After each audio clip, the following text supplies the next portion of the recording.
Hi folks, Rob Flux here from Property Developer Network. I'm actually coming to you from inside a car, clearly, in Sydney. I've just finished an event here and I guess on my way, en route to other places and having to do the Facebook Live from here. Had a couple of technical challenges, so my humblest apologies for running a little bit late. Now, I am going to do the right thing and not be looking here. I'm going to be looking at the road and not paying attention to anybody else, which means that my ability to answer questions is going to be somewhat limited because I'm not going to be interacting with the screen because A, that's illegal, and B, it's just not good form. So that said, I still encourage questions to occur, but I'm going to find a very safe and convenient place along the way to pull over and review questions at that point in time. That said, today's session is all on the demolition process, but before we do, and whilst we wait for a couple of people to jump on board, I just thought I'd give you a little bit of an overview as to what's been happening around the grounds and some things that are coming up in the next week or two. So just had our Melbourne event yesterday, fantastic numbers there. Our monthly meetup, we had 45 odd people there, so bumper crowd to listen to Adam and Alistair Adam was talking about being a co-developer in and around the commercial development space, and Alistair was sharing his real deal on a 2 townhouse project that it still made some money but didn't quite go to plan. So I thank both of them for fantastic presentations. The rest of the, I guess, upcoming events coming up for the next couple of weeks. We've got a massive one if you're based in Brisbane. We've got a massive event for any Brisbane-siders at all. We have Brisbane City Council going to turn up on November the 19th, and they're going to be talking about the Brisbane Future Blueprint and all the changes to legislation that are happening in and around that space. It's taken nearly 12 months to get from concept to concept to execution stage, and they're now at the point where there's a whole bunch of legislation that's going to be impacting anyone in and around that area. So for those of you in Brisbane, I highly encourage that you RSVP to that one now. We already have more than half the room has already been RSVP'd, and we're several weeks out. So I'm anticipating that that is going to be very popular and most likely oversubscribed. So if this is you in Brisbane, you need to come to that. After that, we then start our Christmas series of events. So we're going to start off in Sydney, I guess the 4th Saturday of the month there. I don't recall the date off the top of my head, but it's going to be the first round of our of our Christmas events. And as with all Christmas events, the first round of drinks is always on me. So if you have not been to an event before and you're wondering what this is about, the Christmas round is always fantastic to come to. So we'll be doing one of those events in Brisbane, Sydney and Melbourne. So that said, folks, I've been parked on the side of the road here. I've got all the logistics out of the way. I've got my GPS set to, I guess, destination unknown.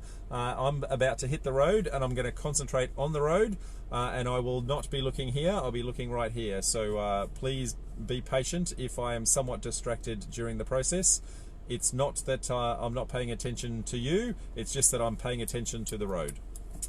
So that said, demolition processes.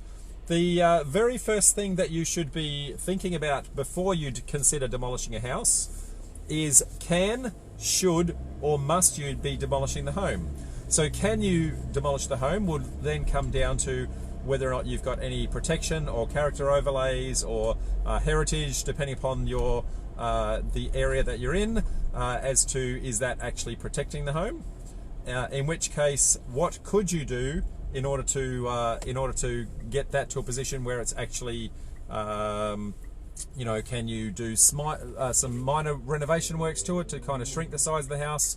Is it one of those houses that can actually be relocated on the block? So very popular in certainly in the Queensland area, but has been done interstate where a house is on stumps. If it is slab on ground, then that's not likely to be happening. So that's the can you demolish it.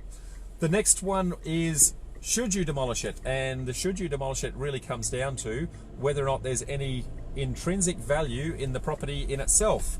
And by intrinsic value, I'm saying that if you demolish the house, that's actually a cost, whereas if you go and build something new, that's a further cost. Whereas the existing house, for the cost of a renovation, you don't have to go through that demolish and reconstruct type process. And so there could potentially be a considerable amount of existing value in the property if you're able to save that property. And some beautiful old homes out there.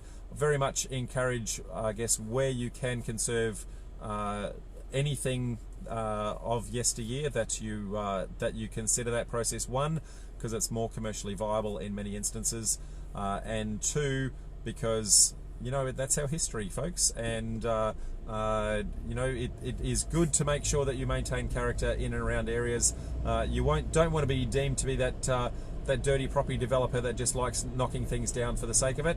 And lastly, because it's quite often the most commercially viable way to actually make and run a deal. By that I mean that quite often some of these deals won't actually make sense unless you're able to maintain the house. And so then you need to look at what you need to do in and around the renovation space. For the purposes of this presentation though today, and it is going to be a relatively brief presentation given the fact that I am driving, I just want to make sure that I'm not going overboard in intimate detail on this one, given the circumstances of the presentation. But I guess for the purposes of this exercise, we're going to assume that we are able to demolish it. And so then there's a number of elements that you need to do. You can't just go and bring a bulldozer in. There's actually a number of things that you need to do from a legal and compliance perspective, and also from a health and hygiene and a number of other elements to that. So the first thing you want to do is make sure that you've actually engaged a licensed demolition company. Now, depending upon the state and jurisdiction that you're in, that may involve a licensed builder, or at least a level of licensing with that builder, depending upon that jurisdiction. So some jurisdictions have specific license types for their builder, so you want to engage that. When you're considering a demolition crew, there's a number of things to take into account. So firstly, the property in itself, depending upon what it is actually constructed of, there may be a number of recyclable type materials in there. And so if you get a crew that just comes in with a bulldozer and knocks it down, that's the end of the property, then you may have some challenges in the cost. Whereas if you find someone that's able to recycle it, so there might be some ornate windows, there might alternatively be some beautiful light fittings, nice woodwork, all of those sorts of things, you could save considerable amounts of money in the process if you are able to sell down or retain some of those elements of the process. Now, I've just pulled over, folks, because for some reason my GPS has lost track of where I am, so I'm going to make sure that I am safe. That is very, very important, and then I'm going to continue from there. So give me half a sec. Well, allegedly I'm still on the right path, so I'm going to continue on my merry way. So as I said, you want to start to consider recycling, and what you may be able to find is some people, if they recycle the property, may actually charge you a heck of a lot less to actually demolish it, because they're able to recoup some of the costs by selling down the material. Now, it doesn't matter what area you are, you'd be surprised at how much of your materials can actually be recycled. So there's timber weatherboards, there's tiles on the roof, there's corrugated iron, there's windows, there's doors, there's weatherboards, there's floorboards, there's things like water tanks. Maybe there's a pool in the yard. You might want to consider whether or not there's anything from can you sell the pump down? All sorts of elements like that you may be able to do to recoup some of the costs of the demolition process itself. Now, depending upon the crew, they may say you have to pull that down yourself and then dispose of it, or alternatively they'll just subsidise the cost of the demolition, sitting at some lights. So just do a sanity check on my GPS, and yeah, they may be able to subsidise the cost of that. So one of the things that has happened in a number of areas in I guess the cost process is that the cost of the dumping fees have gone up considerably. And so when you are considering somebody that's dumping it, where they're dumping it is going to bear a significant impact on the actual cost of it. So you will find that in some jurisdictions, depending upon I guess the local authority from a local council from a dumping fees perspective, you may find that the dumping fees are quite low, or alternatively they might be actually quite high if you're one council over or two councils over. So you want to make sure that you're very cognizant of where your demolition crew is actually going to be disposing of the material, and make sure that it's actually cost efficient and cost effective. Now, in that regard, most of the demolition crews will be doing that as cost effectively as they can for their own hip pocket, but you know, many of them will just do that as a pass-through. So make sure that you're very aware of how and where that sits. Now, before they can actually quote, there's a few things that they're going to have to do in order to assess the property itself. So they're going to be coming in and making some decisions about is there any asbestos on site, for example, in which case they may have to get specialist crew in to remove elements of the house that they can't do themselves. Some demolition crews are licensed for it, others are not. So that's one of the things. If you have a suspicion of any asbestos in the property, you can actually get that tested, sent off to a lab, find out whether or not that asbestos is actually there, and then that will then tell you, I guess, what crew you need to engage, how much they're actually going to charge for that process. So quite important that you get that assessment done. Now, the other things that they're going to be looking at is how much brick is in the property, how much concrete's in the property, a number of different materials that are quite heavy in the process, and they'll be making an estimate on the amount of tonnage that needs to go. And you can see that I've actually pulled over again. My GPS is really struggling with location at the moment, so let me reassess what the GPS is doing, and then I can regather my thoughts. So as they're assessing that, they're going to be looking at, I guess, as I said, the anticipated weight of that concrete, or the weight of the bricks. Now, bricks can be recycled. Concrete, strangely, can actually be recycled. Many people think that it can't, but you can take that to specialist facilities that will actually go and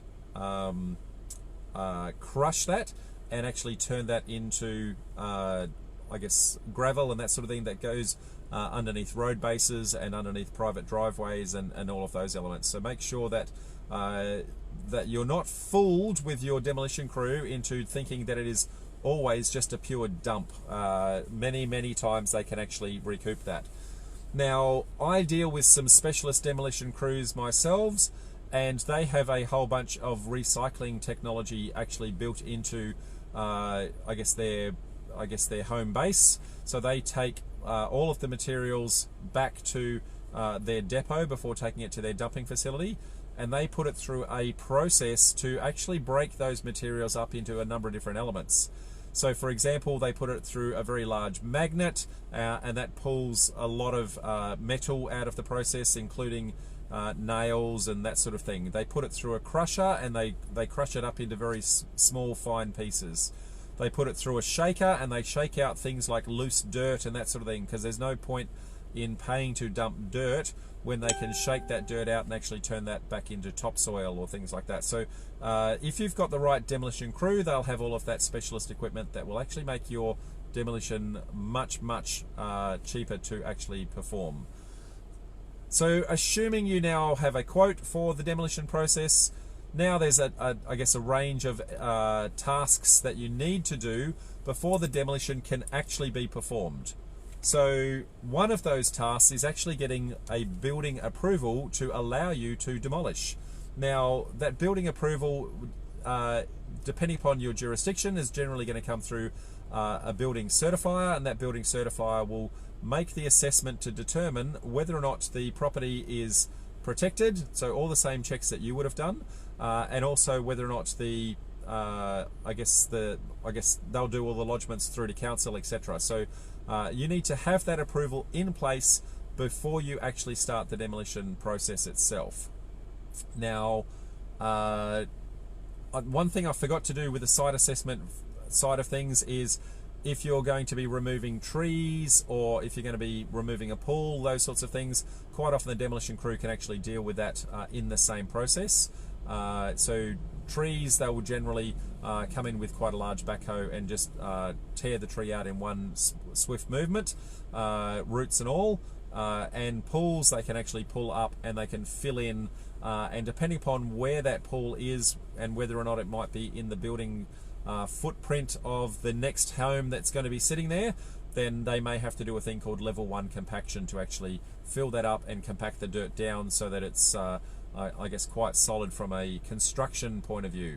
Now, my poor GPS is really not coping with trying to transmit and also give me instructions at the same time, so because I'm trying to use the same Wi-Fi connection. So let's see if I can get this going. Otherwise, I'm going to be parked on the side of the road for a little while.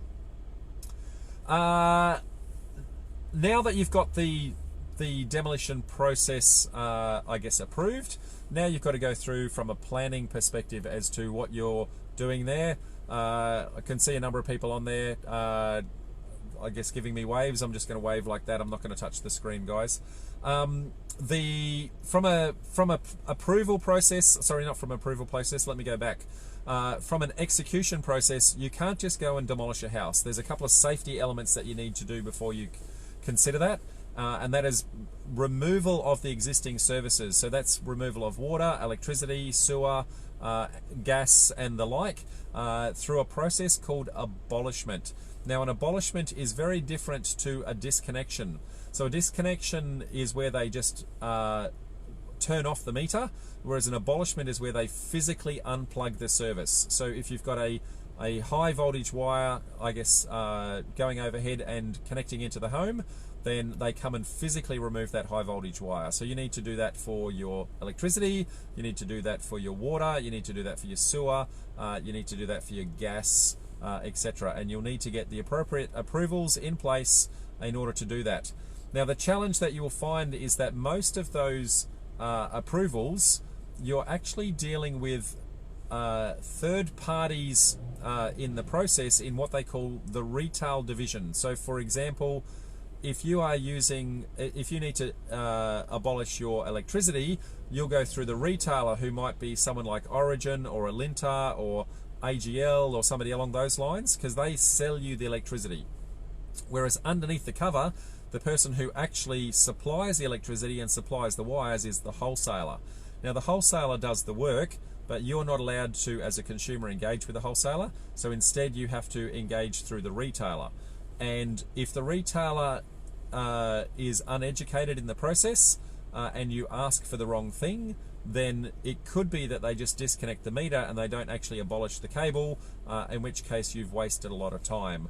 And generally what you'll find is that they have a large number of days wait before they allow that process to actually occur. So depending upon who the wholesaler is, it can range from anywhere from 20 days until 30 days until that process is actually processed and the cable is actually disconnected.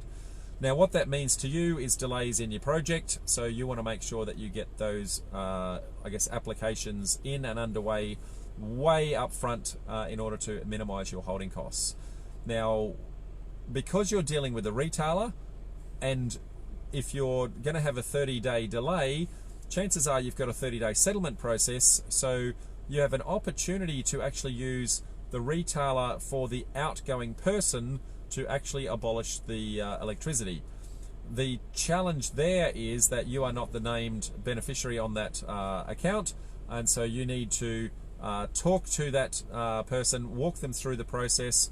What I generally do is I will actually manage the phone call myself, and at the appropriate point in time, I will then hand that over to the outgoing vendor and ask them to authorize the works to actually occur. There will be some costs associated with that, so you'll need to reimburse them through that in the process. That speeds up your process, minimizes your holding costs, and by the time you actually settle, then at that point in time you'll actually have I guess the house settle one day, the electricity come down a day or two afterwards, and bulldozers come in a couple of days after that. You'll also need to abolish your gas. You'll have a similar sort of issue there in and around your retailer.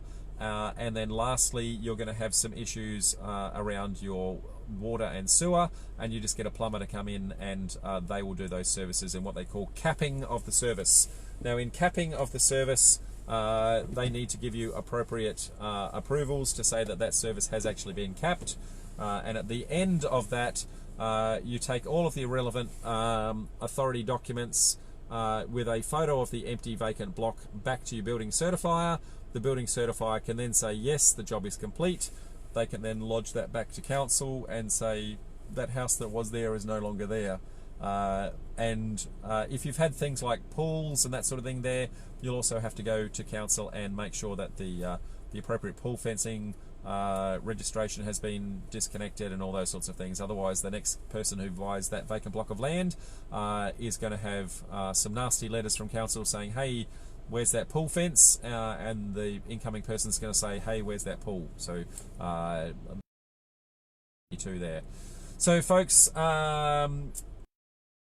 going to be a little bit of a brief one because I am driving. I am actually parked on the side of the road at this point in time, so I can interact with any questions that may have come through. So what I'm going to do is just scroll back and see who's online and saying hello. So I can see Baz, Paul, Edward, Shelley, Adam, Paul, Vivian, Ed's saying no gin and tonic at the wheel either, Rob. No, that is correct, Ed. I am being a good boy today. Viv's also on board. Pete Harding Smith, mate, how are you? Welcome aboard. Ed saying, great effort, Rob. I think the connection may have dropped, certainly on my screen. Be safe. Thank you, mate. Appreciate that.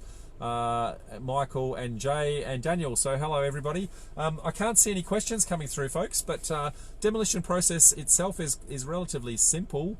It's really follow the bouncy ball, and the very first one that you demolish is actually quite fun to watch come down. But after you've seen 10 or so come down, yeah, and dropped out. Oh, it looks like I'm back. So not sure what's happening there, folks. Clearly I'm having internet issues as well. So given the challenging circumstances that I'm trying to run this event